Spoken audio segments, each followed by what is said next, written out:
They told her the rusted hangar was worthless, that no one in their right mind would bid on a leaking roof and decades of dust. But mechanic and ex-rescue pilot Arden Blake wasn't in it for resale. She was chasing something deeper, a gut instinct. What she found buried under canvas and memory wasn't just rare, it was a piece of forgotten history with an engine still warm to the touch. Before we dive in, let us know where you're watching from. And if stories of underdogs, aviation ghosts, and second chances move you, hit that subscribe button, because tomorrow's story, let's just say, it might take us higher than ever before. The county auction was held behind a bait shop, half swallowed by summer weeds and sunburnt signs. A rusted Coca-Cola cooler hummed weakly as the auctioneer called out lot numbers over the crackle of a bullhorn. Most folks had come for the tools, maybe a decent trailer if the tires held air. No one paid much attention when Lot 42 came up a steel structure hangar, abandoned. According to the listing, one blurry photo showed a sagging roof, chipped paint, and a door that didn't fully close. Starting bid: $500. Arden Blake raised her hand at $700 before anyone else could think twice. The auctioneer barely looked up. Sold to #217, Lot 42. $700. He slammed the gavel, bored. Someone behind her chuckled. Guess someone's got more optimism than sense. She didn't turn. Just signed the slip, tucked it into her pocket, and walked to her truck. The key to the hangar would be in the mail, they said. She didn't wait. She drove the gravel backroads with her knuckles white on the steering wheel, heart pounding harder than it should have been for a gamble. She didn't know why she did it, not really. It wasn't the listing, or the half-rotted photo. It was the line in her gut that hadn't shut up since she saw the plat map, like something was calling her home. The next morning, she stood in front of the hangar. It was worse than the photo. Red and blue corrugated metal panels, faded to rust, and patched in places with plywood. A vine had wormed its way up the side and curled along the roofline like ivy reclaiming a tomb. The padlock on the front doors was rusted shut. She cut it with bolt cutters that had seen more emergencies than scrap metal. The heavy double doors groaned as she pried them open. Dust spilled out in a wave thick enough to taste. Inside was silence, the kind that's too still. Her boots crunched over broken glass, loose bolts, a spilled pile of sheet metal screws. Tools lay where they'd been dropped decades ago, their handles dry and split. A stack of milk crates formed a makeshift workbench, covered in yellowing manuals, and a tin coffee cup half full of desiccated spiders. But it wasn't the mess that stopped her. It was the smell. Oil. Aluminum. Canvas. Old heat. She stepped deeper inside, eyes adjusting, flashlight cutting through the dim. Something loomed under a thick gray tarp in the back. Not small. Not a tractor. Too long, too low. She pulled off the cover one corner at a time. The tarp hissed and dragged like it didn't want to let go. Dust billowed up. Her breath caught. There, bathed in the golden spill of late afternoon light, was a tail fin, sleek, angled, polished steel beneath the grime, and just faintly, across the side in barely visible paint, U-Heart. Arden didn't speak. She didn't move. She just stared, her heart thundering like a drumline. Because even buried in shadow, even half covered in filth and time, she knew exactly what she was looking at. A P-51 Mustang, a Warbird, a relic of sky and fire and history hiding in a forgotten hangar no one believed was worth saving. And it was hers. The light shifted slowly across the hangar floor, casting long shadows through the high, grimy windows as the sun sank behind the trees. Arden didn't notice. She stood rooted in place, staring at the shape in front of her like it might vanish if she blinked too hard. The aircraft was real, full-bodied, whole. Not a rusted fuselage, or a hollowed-out shell like she'd expected, but an honest-to-God, full-length P-51 Mustang, cloaked in decades of abandonment and silence. Her fingers trembled as she reached out, brushing dust off the nose cone. The grime peeled away like dead skin, revealing bare metal that caught the low sun and shimmered faintly, like something breathing just under the surface. The propeller was intact, dulled, nicked at the tips, but straight. She ran her palm along the cowl, then ducked low, checking the landing gear. Tires were flat, but the structure held. The whole frame sagged like it had exhaled and finally been seen. She stepped back and exhaled with it. A plane like this didn't belong in a hangar this forgotten. It should have been in a museum, or stripped for parts, or at the very least documented. But here it sat, hidden in plain sight, camouflaged under neglect and a bad roof. Arden circled slowly, eyes sharp, senses wide open. The dust muffled her footsteps as she passed a rusted fuel drum, a collapsed tool cart, a pile of curled maintenance logs. Against the far wall stood a stack of heavy crates, their lids either warped or missing. Most were full of what she expected: gaskets, oil filters, spark plug wires enough to stock a small maintenance crew. But wedged behind them, beneath a rotting tarp, was something else. She tugged the canvas back. An old leather bomber jacket hung from a peg. Next to it, a steel footlocker. She crouched low and ran her hand across the top. The paint had long since flaked off, but someone had etched a name into the lid. D. Hart. The letters were jagged, shallow, carved with a screwdriver, maybe. Her pulse jumped. She fumbled with the latches. They groaned open like a crypt. Inside, the air smelled of oiled canvas and paper gone soft with time. A rolled leather logbook lay on top, secured with a cracked strap. Below it were envelopes, curled photos, and a small, cloth-bound notebook. Everything was meticulously arranged, like someone had taken care to preserve not just the plane, but the person behind it. Arden lifted the logbook and opened it. Page after page, date after date entries in tight handwriting. May 4th, 1944. Test flight #2. Aileron flutter resolved. Ran smooth. May 12th. New paint applied. Orchid flame still not approved for combat. Keeping it hidden for now. Her heart kicked hard. Orchid flame. She looked up slowly, eyes drifting to the faint shimmer still clinging to the airframe. The color beneath the dust wasn't standard issue silver. It was purple. A deep, almost iridescent violet, wild and unapologetic. She sat back on her heels, the logbook open in her lap, and stared at the Mustang like it had just introduced itself. And in a way, it had. Because this wasn't just a plane. It was a secret. A story someone had tried to bury in silence. And Arden Blake had just exhumed it. By the time Arden stepped outside to breathe, the sky had deepened into amber, streaked with burnt orange clouds and the soft hush of oncoming dusk. The hangar stood silent behind her, its rusted doors cracked just enough to let the last light slant across the Mustang's metal flank. She didn't need more light. She'd already seen enough to know what she had. She pulled out her phone. No signal. Typical. The ridge always cut service. Not that it mattered, she wasn't ready to tell anyone. Not yet. This felt private, sacred, even like a dream half remembered, fragile, and waiting to be fully claimed. Back inside, she rolled her sleeves and climbed up onto the Mustang's wing. Her boots scuffed the dust, revealing more of the ghostly paint beneath. She knelt by the canopy, now clouded with age, but intact, and ran her fingers along the fuselage. There, near the tail, the faded stencil came into view. U-Hart. A call sign, maybe, or a personal mark. She traced the letters. The last name matched the footlocker, Hart, and the more she stared, the clearer it became. This wasn't a training plane, or a stripped parts donor. This was a combat aircraft. One someone had deliberately hidden and preserved, down to the last detail. She stepped around to the back and knelt by the tail. Her heart stuttered. Pocked holes, tiny, irregular. Some had been patched from the inside with riveted plates. She brushed the surface and felt the texture difference.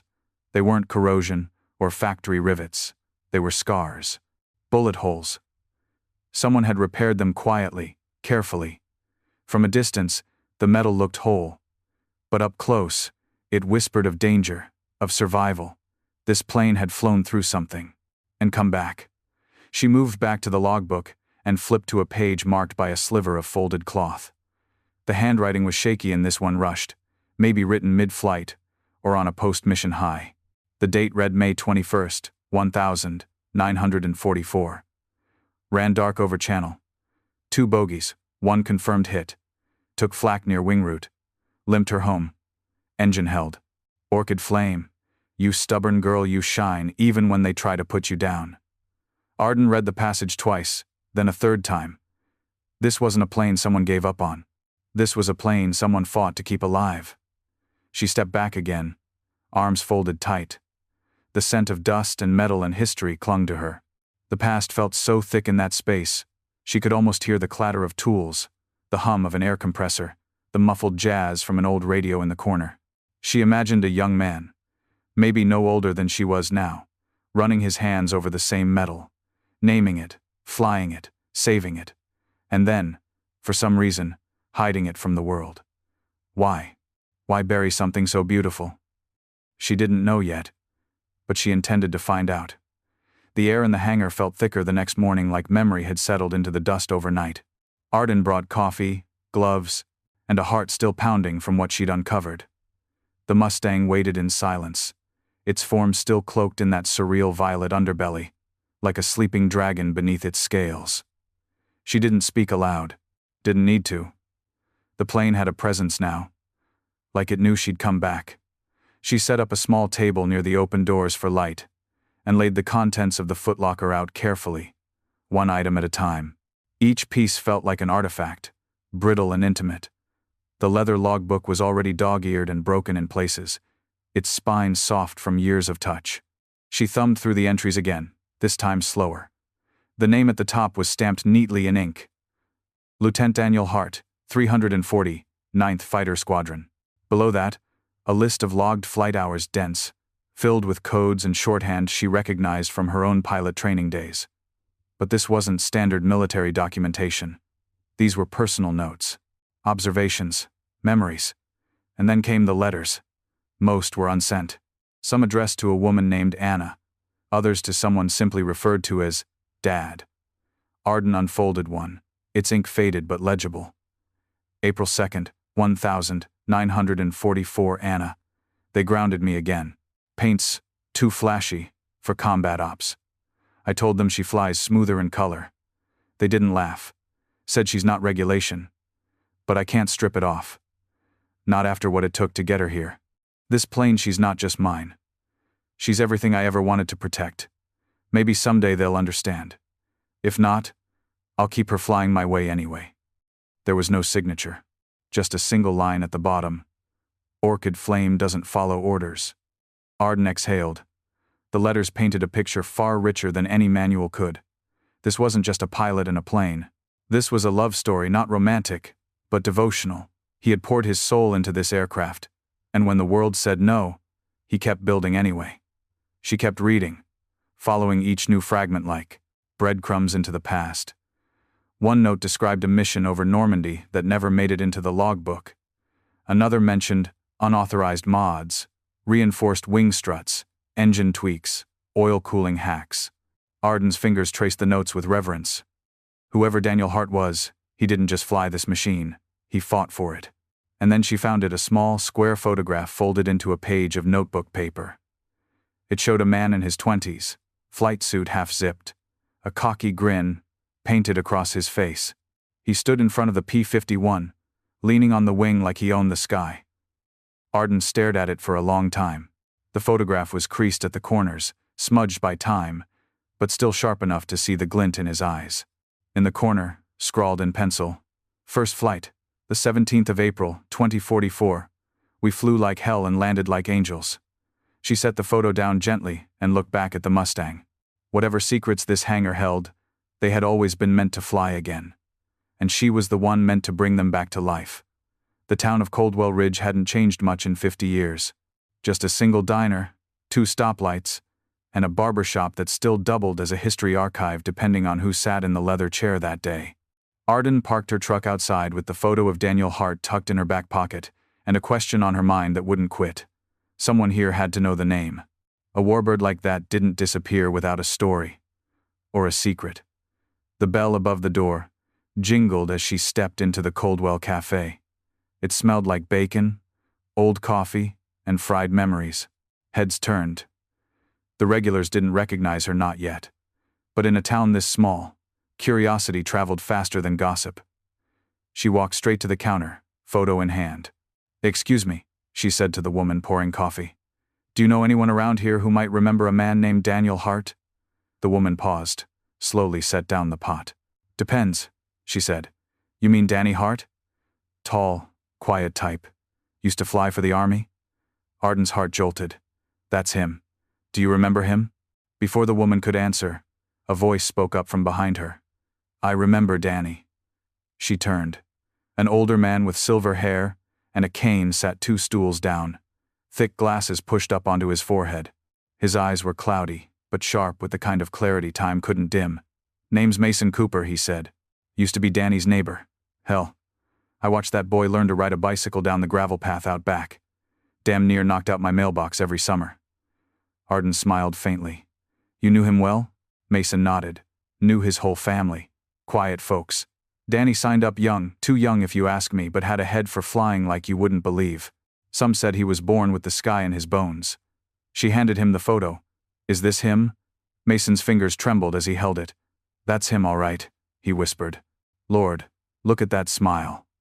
Always said if he couldn't marry Anna, he'd marry his airplane. Arden leaned in. What happened to him? Mason's expression dimmed.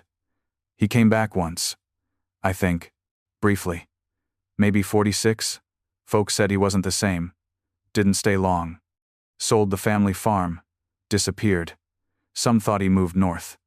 Others said he died in a crash over the mountains. But no one ever knew for sure. Just gone. Arden hesitated. I found his plane. That quieted the diner. Every fork paused. Even the coffee pot stopped mid-pour. You what? Mason asked, voice hollow with disbelief. In a hangar outside town. Hidden. Still intact. Logbooks there. Letters. His name on the tail. For a long moment, no one spoke. Then Mason's voice cracked. That fool really did it. He saved her. All this time, she was right under our noses. Arden nodded. I'm going to bring her back. Make her fly again. Mason wiped his eyes. Then, miss, I think you're about to finish a story this town forgot it started. And just like that, the past began to whisper back. The Mustang's nose pointed toward the open hangar door, as if it knew light was coming. Arden had spent the afternoon clearing out space around the aircraft moving crates, sweeping decades of dirt and nests into the corner, unearthing old tool chests and frozen bolt bins. The Mustang sat silent through it all, still and watchful, as if waiting for her to earn its trust. Now, it was time. She pulled the stool closer and popped the engine cowling with a groan and a clunk. The hinges protested, but the panel lifted. Dust fell like ash. And then she saw at the heart of the beast. The V1000. 650 Merlin engine. Same model used in Spitfires overseas, coiled in silence. There was rust. Yes. The air filter had collapsed into itself, and a rat's nest filled one corner near the manifold. But the block itself? Still whole. The metal hadn't warped, the lines hadn't cracked. The thing hadn't been butchered or scavenged. It had been protected, preserved. Unbelievable, Arden whispered.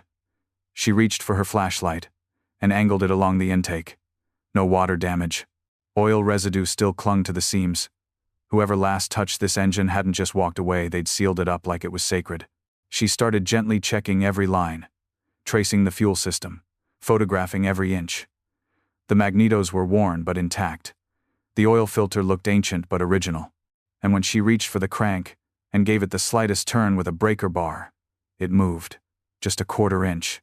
But it moved. Her breath caught in her throat. You're still in there, she said softly, more to the engine than to herself. She felt her heart swell not with hope, but with awe. Because engines don't forgive time easily. And this one had every reason to be dead. But it wasn't.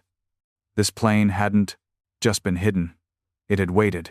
She climbed down and opened a nearby crate labeled Tools Flight. Inside, she found a full roll of old wrenches, oiled and wrapped in wax cloth.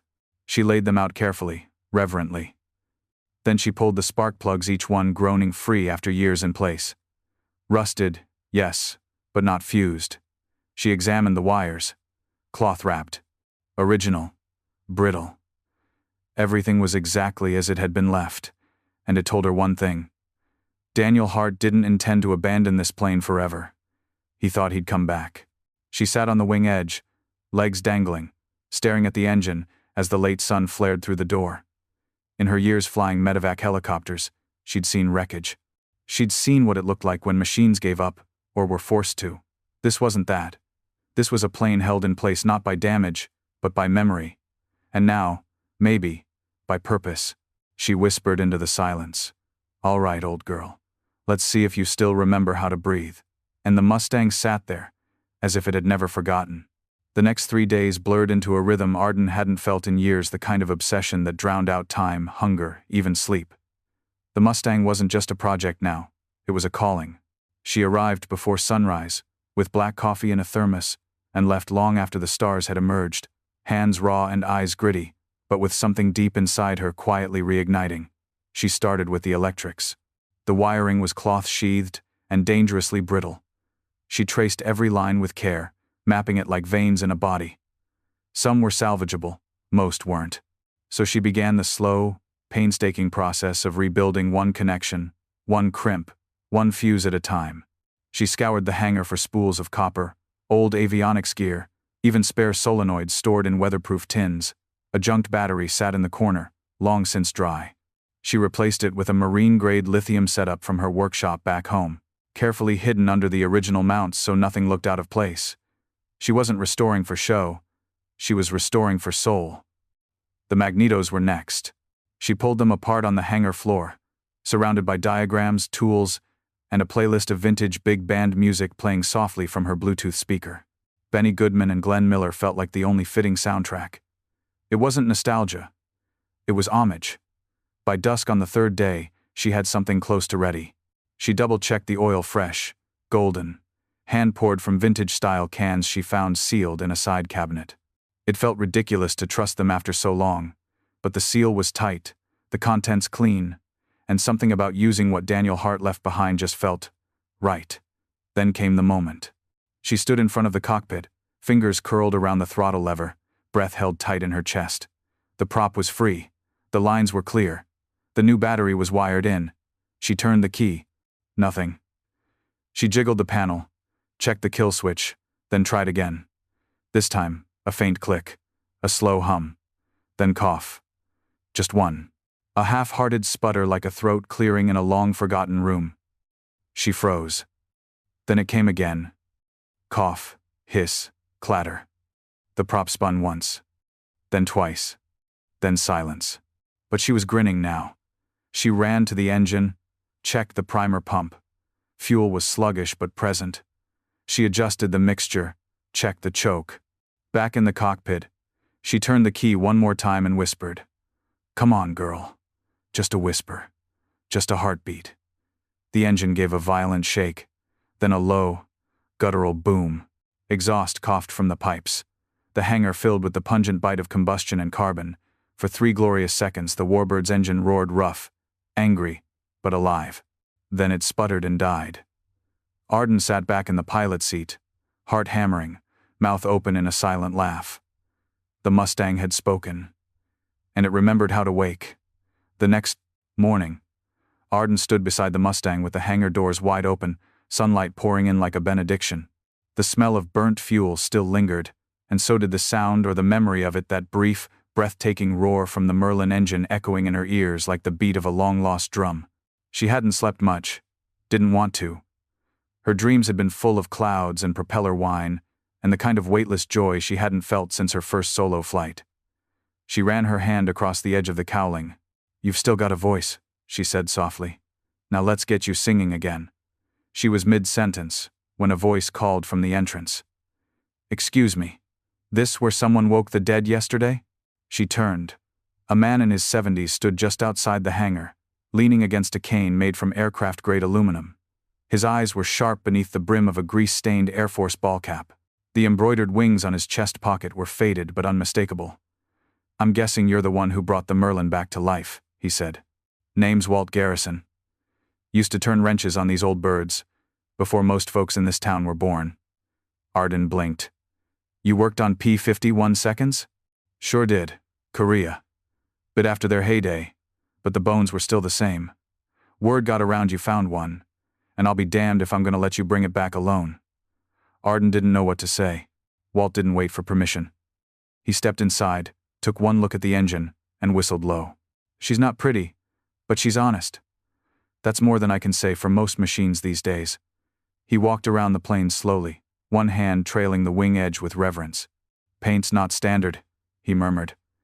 And these patch rivets, that's combat damage. Whoever flew her, they saw the elephant. Arden nodded. Daniel Hart. Found his logbooks, letters, even a few flight plans he never filed. Walt raised his eyebrows. That name's familiar. Think my brother flew with a Hart over Europe. Said the guy was quiet. A little wild. Called his plane something strange. Orchid Flame, Arden said, almost a whisper. Walt let out a breath. That's the one. Hell of a name for a war machine. They stood in silence for a moment. Then Walt pulled a small cloth roll from his pocket. Tools pristine, well-loved. Let's see what she still remembers, he said. From that moment on, she wasn't alone. Over the next week, word trickled out. A young woman, ex-military, had found a Mustang buried in a hangar. Locals stopped by. Some curious, some skeptical. But Walt stayed. Every day.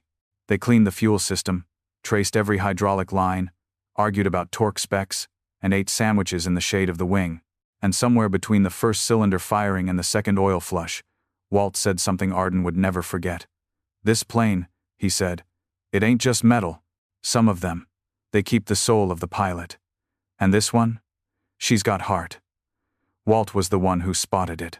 They'd been working on the port wing flap, trying to loosen a corroded hinge pin, when he ran his fingers along a section of skin near the fuselage and froze. That's not standard rivet spacing, he muttered. He reached for his flashlight and shined it low across the panel at an angle. The beam caught something subtle indentations, almost invisible, unless the light hit just right. Look here, he said, pointing. These aren't factory patches. This is combat damage. Arden knelt beside him. Her heart jumped. Bullet holes, 6 of them, scattered in a loose cluster the size of a dinner plate. Each one filled and smoothed with care from the inside. You'd never know they were there, unless you stripped the paint and scrubbed away the history. Whoever did it hadn't just repaired the damage.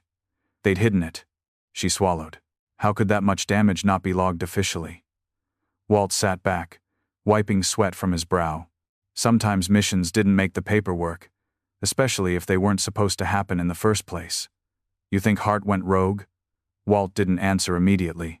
He looked at the plane like it might speak first. Or maybe he flew something the brass didn't sanction. Special cargo, recon, one-off assignments. In every war, there's work done in shadows. Planes like this don't get buried by accident, Arden. Someone meant to keep it quiet. The idea hit her hard. She rose, stepping back, letting her eyes trace the lines of the Mustang anew. The shimmering paint. The scars hidden just beneath the surface. The unfiled flight plans. The letters he never sent. The engine that had been lovingly preserved, as if he knew it might fly again someday, if the right person ever found it. There were ghosts here. Not the kind that haunted, the kind that watched. She walked to the rear bulkhead, tracing seams with her palm. A faint rattle caught her ear, the kind that didn't match the Mustang's usual creaks and groans. It was coming from behind a panel near the radio stack. A maintenance cover, maybe. She unlatched the fasteners and gently pried it open. Inside, tucked between wiring and insulation, was a folded piece of yellowing cloth wrapped around something small and metal. She unrolled it. A dog tag. Hart, DL. 0702115, typo Protestant. She held it like it might vanish. The edges were worn, smoothed by skin and years. It hadn't been lost. It had been placed intentionally, carefully, like a final signature. Walt leaned in close. That's no accident. Arden nodded slowly, eyes still locked on the tag. No accident. No coincidence. This plane had been tucked away like a secret diary. One written in metal, fire, and silence. And now she'd started reading it. Arden couldn't stop staring at the dog tag. She'd seen plenty before issued, lost, buried.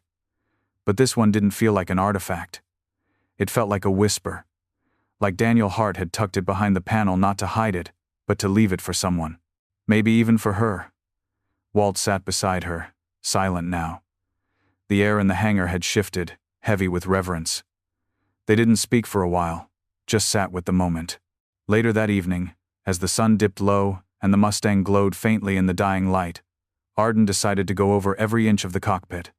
She wanted to see it not as a pilot, but as someone listening for a story. She crawled beneath the pilot's seat with a shop light and screwdriver, feeling along the underside where floor panels met rivets. That's when her hand brushed something strange, a small raised bump in the aluminum, shaped like a blister. It wasn't a factory weld. She wedged her screwdriver beneath it and popped it loose. A small rectangular space opened behind the false panel. Inside were three things: a folded map, a brittle, pressed flower sealed in wax paper, and a message scratched directly into the aluminum beneath. It read, "Fly her home, D." The words were shallow, carved by hand, probably with a pocket knife or screwdriver. Each stroke was uneven, as if written in a hurry, but the message rang out like thunder. Arden sat back on her heels, breath trembling. The map was a weathered topographical chart. Europe. Most likely she'd seen similar ones in her flight days. The flight path was drawn in pencil, looping near the French coast, before cutting inland to a spot marked with a single X. No notes, no coordinates, just that one mark, and the phrase scratched above it. Walt, seeing her expression, crouched beside her. "What is it?" he asked quietly. She handed him the map and the flower. He unfolded the wax paper gently. "Looks like a poppy." Arden nodded. "He hid this on purpose." Walt was quiet for a long moment. Then he said, "You know what that means, right? Fly her home. That's not just nostalgia. That's a request." Arden looked back at the cockpit. "It's a mission." Walt looked at her. "One," he couldn't finish. The two stood beside the Mustang as twilight settled outside. Cicadas hummed in the trees beyond the hangar, and the scent of warm oil still hung in the air. Arden thought about all she'd found. The bullet holes, the patched paint, the logbook scribbles, the map, the tag, the flower, the message. This plane didn't want to be a museum piece. It wanted to fly again. And not just for glory or record books, but to complete something. To go home. She whispered it aloud, almost reverently. "Then we'll finish it for him." And somewhere in the stillness, the Mustang seemed to exhale. It started with a text. Arden didn't mean to send it to anyone, not yet, but she took a picture of the folded map, the carved message in the panel, and the dog tag resting beside the throttle, and sent it to her friend Mira, a structural engineer she used to fly with on disaster relief missions. Just 3 words accompanied the image. He left instructions. An hour later, her phone rang. "I'm getting in the truck," Mira said without preamble. "If I leave now, I can be there by noon tomorrow. You're not doing this without me." Arden smiled. "Bring gloves. And patience." The next day, Mira arrived with her hair in a braid, her boots muddy from some backcountry bridge repair, and eyes full of fire. She stood in the hangar's threshold, took one look at the Mustang, and exhaled like she'd walked into a cathedral. "Jesus," she whispered. "She's beautiful." The town noticed. Walt, who had once been the only regular, now found himself giving mini history lessons to curious onlookers. First it was a kid from the local high school, Lily, who asked shyly if she could just watch. 2 days later, she was rewiring circuits under Mira's guidance like she'd been born in the cockpit.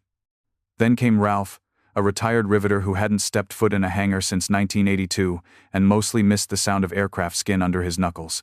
He brought donuts. Then his old toolbox. Then himself. Every single morning at 7 sharp. No matter the weather. And it wasn't long before Father Doyle, the town's Catholic priest and Korean war vet, wandered in with an old service manual under his arm. "Don't look so shocked," he said, settling into a folding chair. "You rebuild a soul. You might as well invite someone who knows a thing or two about resurrection." Arden didn't turn anyone away. They came with their own scars, their own reasons for showing up. None of them asked for money. None of them asked for credit. They just came. Because something about that plane, half-sanded and shimmering with promise, felt like a promise of their own. Each day, the hangar transformed. Mira and Lily remapped the avionics. Ralph carefully replaced a portion of corroded wing skin with panels he formed by hand. Father Doyle prayed quietly beneath the starboard wing, occasionally muttering torque specs like psalms. And Arden, for the first time since she left the skies behind, felt something in her chest begin to rise again. Not adrenaline, not pride, but something quieter, something like healing. One night, As the sun dipped below the tree line, casting the hangar in gold, Mira walked over and nudged her shoulder. You realize this isn't just a restoration anymore, right? Arden glanced at her. What do you mean? Mira nodded toward the team. It's a relay. We're picking up where someone else left off. A promise in motion. Arden looked at the Mustang. The engine gleamed now. The skin was clean. The wheels were free. The ghost of Daniel Hart no longer felt like a shadow. He felt like part of the team. The paint was never standard. Everyone who stepped into the hangar said the same thing. She doesn't look military. And she didn't. Not under the sunlight. Not under dust. Not even when covered in soot and oxidation. Beneath the grime, the Mustang shimmered with something defiant. Something that refused to be regulation. Orchid flame. That's what Daniel Hart had called it in his logbook. A shade that didn't exist on any Warbird registry. A metallic violet with undertones of plum and silver, and a strange blue that caught differently in every kind of light.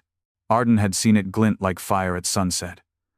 Walt swore it reminded him of the sky before a storm. But it wasn't just aesthetics, it was rebellion. Identity. A war machine painted in a color no commanding officer would ever approve. Arden had seen 100 olive drabs, bare metals, and tactical grays. This was none of them. This was a message. She found the official request buried in the bottom of a folder, marked with grease fingerprints and faded red ink. A form Daniel had filed requesting experimental finish for visibility testing. It had been denied, scrawled at the bottom in pencil, painted anyway, sanded it down, then repainted after every flight. Can't fly a ghost into the fire. Arden ran her hands along the curve of the fuselage. The old paint was flaking now, but under each layer was the same defiant hue, applied lovingly, carefully, like it had been a ritual.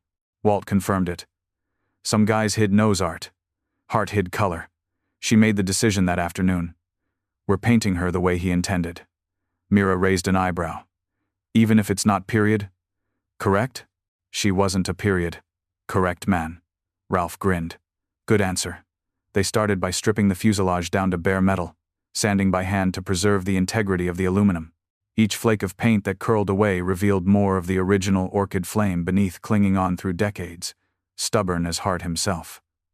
They ordered custom mix lacquer from a specialty shop in Missouri, using Daniel's old notes and scanned color swatches. The man had documented every pigment ratio, every code, even the layer depth. This wasn't improvisation, Mira said one night, staring at the scanned notebook. This was engineering. He wanted her to glow. And when the paint arrived, in 5 sealed drums labeled OFP 51 Hart, Arden nearly cried. The first stroke went on like silk, deep and reflective, catching light like it had a soul. As they sprayed it layer by layer, it became clear this wasn't purple. It was something far more complex. It was memory, ambition, grief, and defiance liquefied and brushed across steel wings. When it was done, and the final coat dried under the heat lamps, Arden stepped back with the team and just stared. The Mustang didn't look like a relic anymore. She looked like a dream someone once dared to build, and someone else had finally dared to finish. They found it inside the ammunition compartment, sealed inside a plastic pouch behind a false panel. Walt had opened the latch expecting old shell casings or maintenance records. Instead, there was a thin envelope, perfectly preserved, despite the years. No stamp, no return address. Just a name written in soft, cursive ink that was somehow still clear. Anna Hart Arden stood silent as Walt handed it to her. Her fingers trembled as she turned it over. The flap had never been opened. It had been placed there with intent. A message never mailed. A goodbye never delivered. She glanced at the Mustang freshly painted now, radiant in the sunlight pouring through the hangar doors. Orchid flame gleamed like a living thing. I think he meant for this to be found, she said. Walt nodded. Or maybe he didn't get the chance. They didn't open it. Not yet. Instead, Arden did something she hadn't done since she'd first unlocked the hangar. She pulled out her phone and searched. Anna Hart, Georgia, age 90 plus. Only 3 matches came. Up. 2 were already marked deceased. The third lived just 3 counties over, in a care facility near Savannah. She called. Asked for the director. Explained who she was carefully, cautiously. Then she mentioned Daniel Hart and the Warbird. There was a pause on the other end of the line, then a soft intake of breath. "I think you should come," the woman said. 2 days later, Arden stood outside a quiet, tree-lined facility, where birdsong filled the air like memory. She held the letter in her hand, now wrapped in tissue, and placed inside a manila folder. Mira had driven with her. Neither of them had spoken much on the ride over. The receptionist greeted them, then led them to a small garden at the back. There, in the filtered sunlight beneath a magnolia tree, sat an elderly woman with white hair pulled into a braid. Her back was straight, her hands folded in her lap. Anna Hart looked up with eyes that hadn't dulled one bit. "You found the plane," she said softly. It wasn't a question. Arden nodded. "Yes, ma'am." Anna smiled, and her gaze drifted off into the distance. "My brother used to say he'd never let the war define him, that he'd make something beautiful from it. I didn't believe him. Not back then." Arden stepped forward. "I think he meant for you to have this." She handed her the envelope. Anna stared at it for a long moment before lifting the flap with practiced grace. The letter inside was short, just a single page. "Anna, if you're reading this, then you know. I couldn't finish the mission, but I've kept her safe. Maybe one day, someone will find her. Maybe that someone will carry her home. Tell them thank you for me. And tell them. The sky's not the end, it's just where we begin.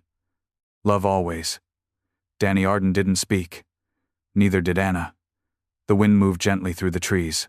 Then Anna folded the letter back into the envelope, placed it in her lap, and whispered, "He always said the plane would outlive him." She looked at Arden, eyes full of something like relief. "And now I know, he was right." The morning of the flight, the town gathered like it was a holiday. They lined the grass along the old airstrip, veterans in folding chairs, kids with flags, teenagers holding up phones. News vans had shown up the night before, tipped off by a viral post Mira had reluctantly shared. But none of it felt like spectacle. It felt like something sacred, like a homecoming decades overdue.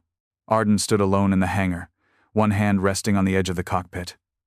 The Mustang Orchid flame was whole now. The paint gleamed under the golden morning light. Her propeller was polished to a mirror shine. The canopy was clean, the wheels true, the engine humming low on idle like a warhorse pawing at the earth. Everything had been checked, twice.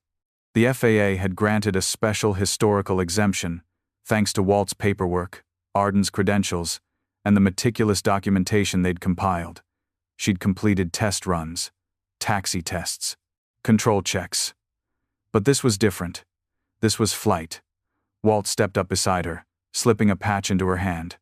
It was old, threadbare but intact. 349th Fighter Squadron. Daniel Hart's original unit. "I stitched it myself," he said. "For luck." She nodded, heart thudding behind her ribs. She hadn't flown in years. Not since the medevac crash that left her grounded, both legally and emotionally. But something about this wasn't just healing. It was invitation. "You ready?" Mira called from the tarmac. Arden nodded once. She climbed into the cockpit. The moment her hand closed around the throttle, she felt it a shift, a grounding. Like her body remembered before her mind could. Switches flipped. Dials lit up. She pulled the canopy shut, locking herself inside a time capsule. "Fuel pressure normal," she called softly to herself. "Mixture rich. Prop clear." She turned the key. The Mustang came alive. The engine roared, deep and sharp, echoing off the hangar walls. The prop blurred into motion. Every soul outside the hangar went still, hands rising instinctively to cover hearts or mouths. The sound was unmistakable, a sound Coldwell Ridge hadn't heard in nearly 80 years. She taxied slowly toward the runway, the tires kissing the pavement like memory returning home. Lily jogged alongside with a headset. "Wind's calm. You're clear," she said, breathless with awe. Arden gave her a nod, then focused forward. The runway stretched ahead like a path through time. She throttled up. The Merlin engine roared in full song, no longer coughing or unsure, now strong, eager, awake. The plane surged forward. The wheels skimmed, bounced, then lifted. An orchid flame left the ground. The town gasped. Some cheered, Some cried. All watched as the violet Mustang rose into the sky, carving a line of defiant grace across the pale blue morning. Arden banked slowly, circling once above the field. The world looked smaller from up here, softer.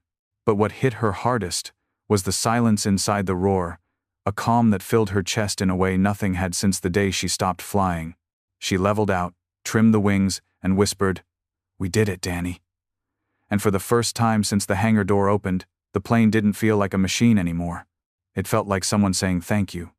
The Mustang cut through the morning air like a memory finally remembered. At 6,000 feet, Arden leveled off and let the town fall away beneath her. The countryside spread wide and golden, patchworked with fields, forest, and winding roads that shimmered with early light. It had been years since she'd felt this, not the thrill, not the speed, but the stillness. The kind of stillness that only came from being weightless above everything that ever hurt you. She glanced at the empty seat beside her. No co-pilot, no weapons, no voice in her headset. But she wasn't alone. The engine hummed in perfect rhythm. The control stick moved with ease under her touch.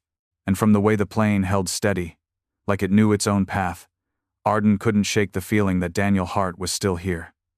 Not as a ghost, not as a presence, as purpose. She banked gently to the west, heading toward the tree line that bordered Coldwell Ridge.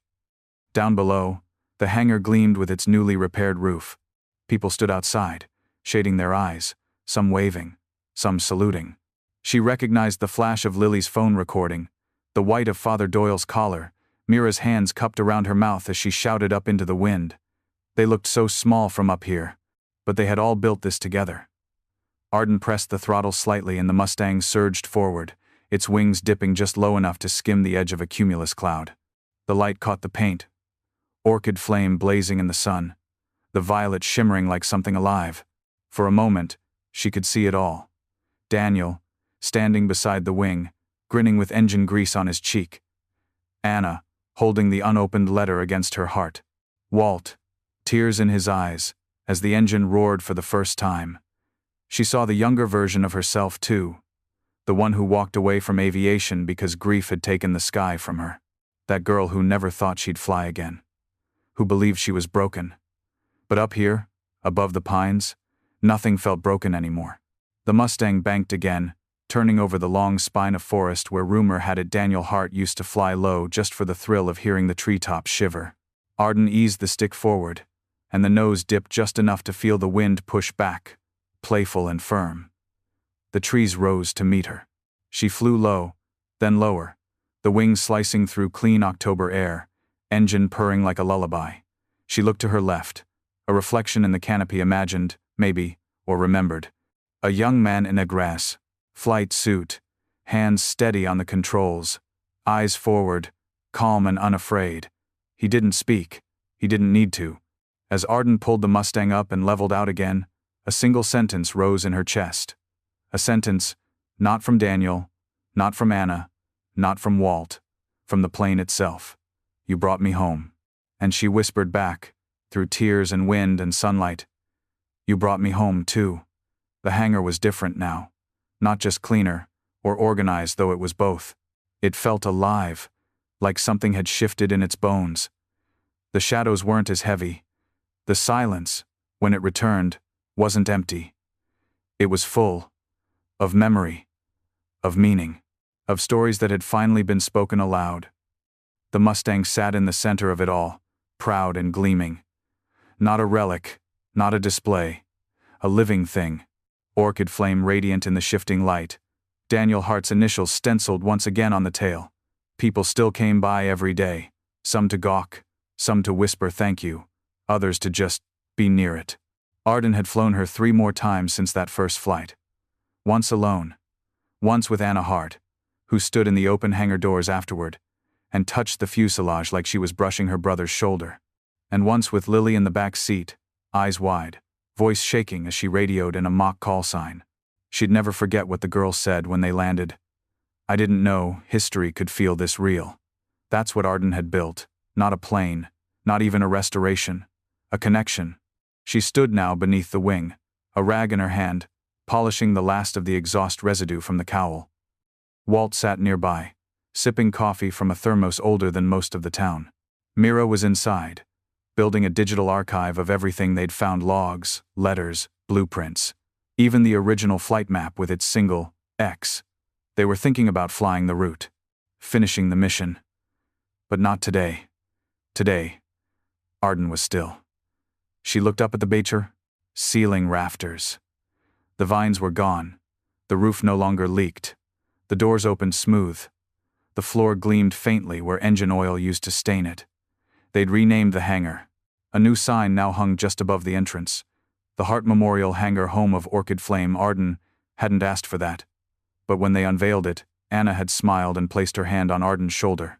"You gave my brother a legacy," she said. "And gave yourself one, too." That night, long after everyone else had gone home, Arden walked back inside. The Mustang glowed beneath the overhead lights. The letter Daniel's last words sat framed near her workbench, beside a photograph of him and Anna as children, and the pressed poppy sealed behind glass. She climbed into the cockpit one last time, not to fly, not to test, just to sit. Her hands rested on the yoke. The metal was warm from the day's sunlight. The silence settled around her like a blanket. She thought of the girl she used to be, the one who walked away from flight, who told herself she was done, that she'd given enough. And she thought of this place, this machine, this gift that had shown her she wasn't done at all, that healing doesn't always come loud. Sometimes it comes in rivets, in volunteers who show up with donuts and wrenches, in a wild violet paint code buried beneath dust, in a letter never sent and finally received. She whispered one last time, her voice small but steady. "Thank you, Daniel." And from the hangar's hush, from the Mustang's frame, from the space between memory and motion, the answer echoed back, not in words, but in peace. Because some stories don't end, they land.